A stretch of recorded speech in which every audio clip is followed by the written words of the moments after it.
என்றும் வசந்த காலம் YouTube channel நேயர்களுக்கு வணக்கம். இன்றைக்கி நாம் என்ன பார்க்குறோம்னா, இன்றைக்கி ஒரு அறிவியல் சம்பந்தமான ஒரு விஷயங்கள், அது நம்ம அன்றாட வாழ்க்கைக்கு எப்படி பயன்படுது அப்படிங்கிறது ஒரு சின்ன ஒரு சுவாரஸ்யமான நிகழ்ச்சி தான். நமக்கு எல்லா விசை தெரியும். அதாவது புவியீர்ப்பு விசை தெரியும். புவியீர்ப்பு விசையை கண்டுபிடிச்சவர் சர் ஐசக் நியூட்டன். இவர் டிசம்பர் 25, 1642 இங்கிலாந்தில் பிறந்தவர். இவர் ஆங்கில பல்துறை அறிஞர், இயற்பியல், கணிதவியல் எல்லாத்துலேயும் பல்துறை அறிஞர்.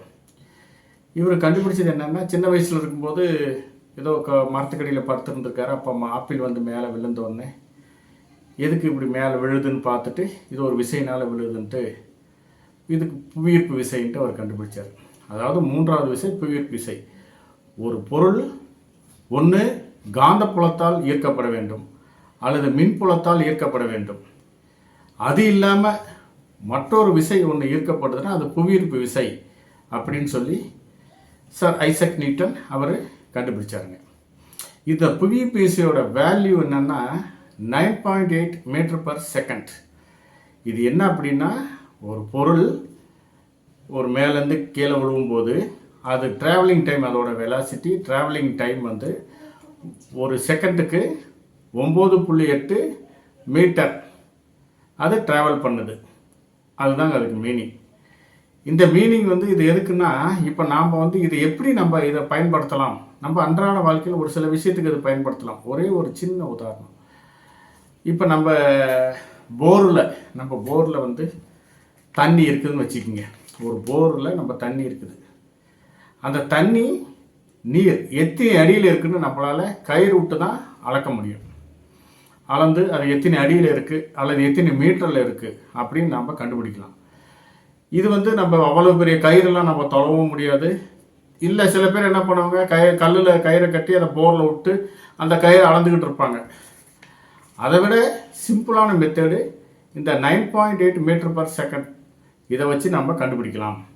அதே மாதிரி ஒரு கிணறு இருக்குது. அந்த கிணறு ஆழத்துக்குள்ளே தண்ணி இருக்குது.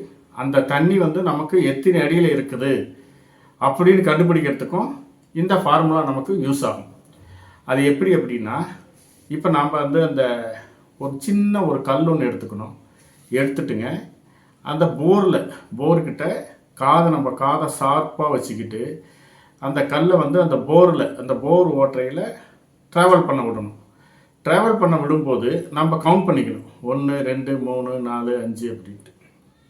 இப்போ நம்ம அந்த கல் விட்டோடனே ஒரு 10 செகண்டில் அந்த கல் என்ன ஆகுது, தண்ணியில் போய் விழும்போது நமக்கு அந்த சவுண்டு டப்புன்னு ஒரு சவுண்டு கேட்கும்.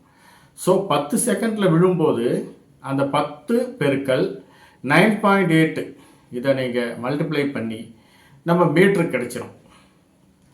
அந்த ஆன்சர் மீட்டரில் கிடைக்கும்.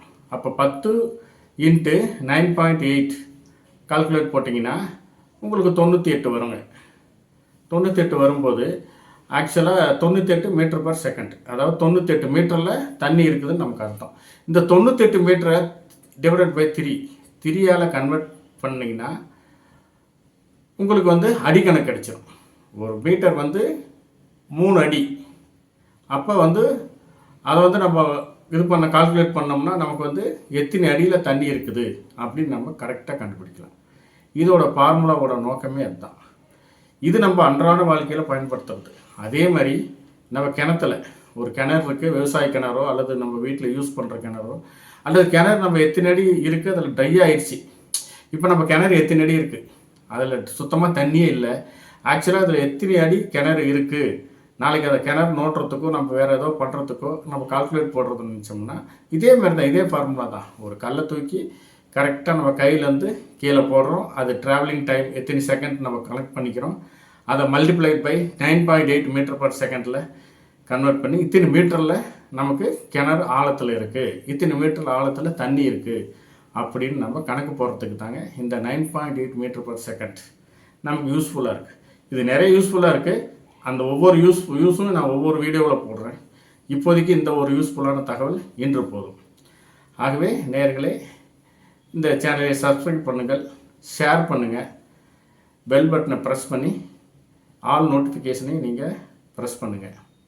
நான் போடுற ஒவ்வொரு வீடியோவும் உங்களுக்கு வந்து சேரும். ஒவ்வொரு வீடியோவும் பயனுள்ள வீடியோவாக தான் இருக்கும். அது நீங்கள் அன்றாடம் வாழ்க்கையில் நடக்கும் பயனுள்ள வீடியோவாக தான் இருக்கும். நன்றி நேயர்களே, அடுத்த வீடியோவில் சந்திக்கலாம்.